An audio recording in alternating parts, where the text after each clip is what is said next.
Okay, so if we look at a couple of other elements of our experience, things that are going to get us into a certain frame of mind, and we talk about state of mind, don't we? And state of mind is pretty much what we do with our body, what we do with our mind, in order to produce some behaviours. And the mind and the body are inextricably linked. So the first step of the journey is to recognise that the way you experience the world is through your perception.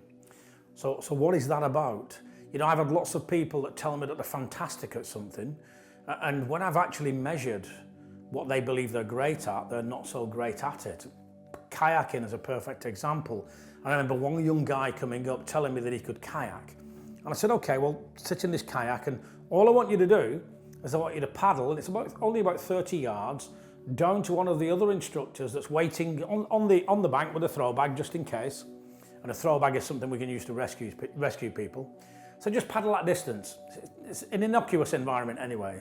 And of course, they get in the kayak.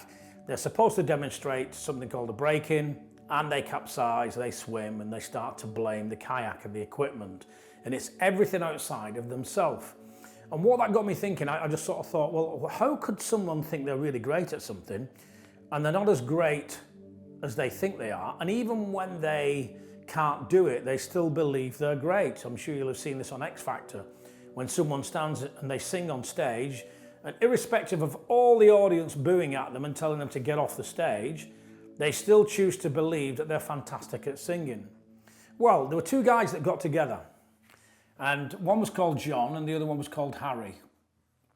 And they created something called Johari window.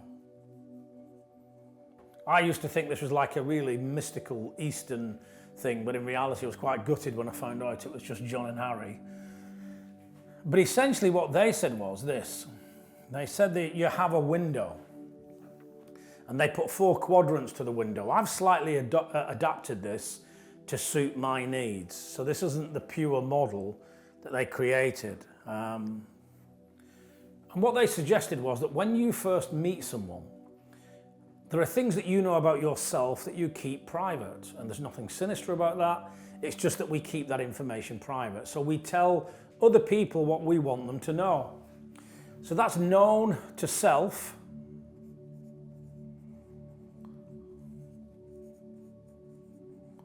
Not others. That's one part of the window. Now, it could very well be that when we meet other people, that they have a perspective of us, and that it could be that they know some things about us that we don't see in ourselves. And of course, that part of the window is known to others, not self. But these are not the two most important parts of this model, because for me the next 2 bits are. And of course, I don't know if anyone has ever seen themselves on a video. So if you've seen yourself on a video, the question to ask yourself is, did you sound the same? Did you look the same? You're not really used to seeing ourselves from certain angles. And so when I first saw myself teach on a video, it was fencing. I used to be the army fencing master. And I was teaching on a video, and one of the guys that I worked with, a guy called Dave Scrivens, who was ex-Royal Marine Commando, I thought I was taller than Dave.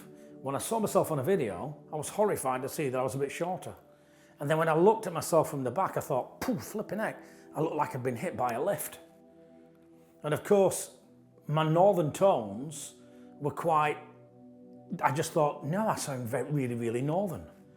And that's not my voice, because I got used to listening to my voice on the inside, not the outside. So the thing is with our video is we can have an idea of who we want to be. And with our video, we can be imagining ourselves that that's who we are. So we can have like an ideal video, can't we? If we look at it through this filter, there can be an ideal video.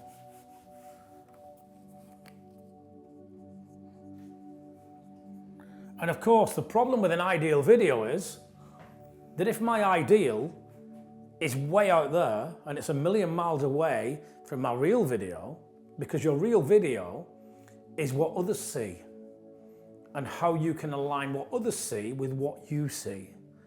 So your real video, if this is a big gap from your ideal to your actual video, your real video, the bigger the gap, the bigger the shock. Imagine thinking I was fantastic at singing and somebody tells me I'm not. Imagine thinking I was fantastic at skiing and then somebody tells me you're not. So the bigger the gap, the bigger the shock. One of the challenges with learning behavior, with embracing behavior, certainly when I've worked in some of the prisons, there'll be a lot of people that will never admit that they did anything wrong.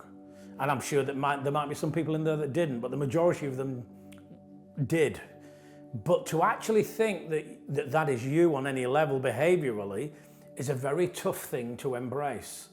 So having worked with people that use alcohol and drugs, this is one of their biggest issues. They will never admit that they have an issue, that they have a problem. Because to touch that kind of pain body is quite a painful journey in itself. And to even think that you're letting people down, to even think that you might be doing that, you can easily say it about others, but it's very difficult to say about yourself or embrace. And so that's why quite often they stay in the world of denial. Because they don't then have to touch that painful video. And of course, the thing that drives this gap is a part of the Johari window which is not known to self and not known to others. It's completely unconsciously unknown.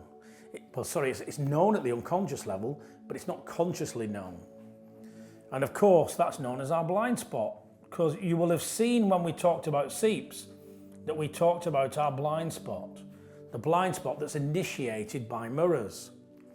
So this blind spot is initiated basically by things happening. So if somebody said to you, for instance, would you like a little bit, can I give you some feedback?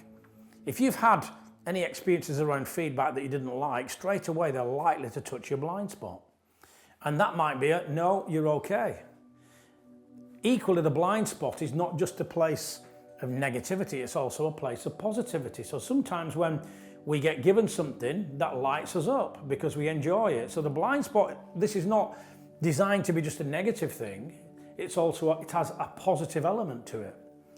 And the blind spot, whenever it comes to performance, if somebody is underperforming, this is where we're going. And the idea is that we reduce the blind spot to a point where it becomes so comfortable that the person can accept the video. When someone can say something about themselves that would have previously they would have found very, very difficult, you now know that you're reducing the blind spot. Spectrum is phenomenal at that. It's phenomenal at doing that because it gets rid of the emotions that are connected to the themes, that are connected to the beliefs, that are connected to the conflicts in this blind spot. So that's Johari. And it's manna from heaven really on lots of levels, purely because it gives us an insight into one of the facts that people often don't see the video. So when you start to suggest that somebody might be doing something or experiencing something, this is how often they just really reject it or fight any of those suggestions because you're getting them in touch with their video. So a great coach, a great trainer, is someone who can do this elegantly so that the client that they're working with or the person that they're working with can embrace their video in order to change it. There is no point getting in touch with your video and having the epiphany if the problem that you have, if you're not prepared to change that. So once we're in touch with the video and we become astute and we're capable of working with the blind spot, there is nothing that can hold you back. Because now you're really getting into the arena of personal power. And personal power then allows you to ask for every situation that you've ever been in without blame or judgment, how did I create that?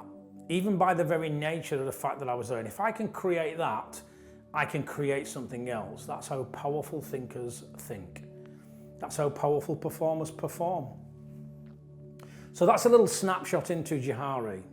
It's a great opportunity to understand why some people think that they're great at things, but in reality they're in complete denial of the video. It should also show coaches and trainers why, when you start to raise awareness around behaviours and video, how that can be very uncomfortable for the listener. So the art of influence is about doing that elegantly so that your performers, your clients, can get more of what they want in life.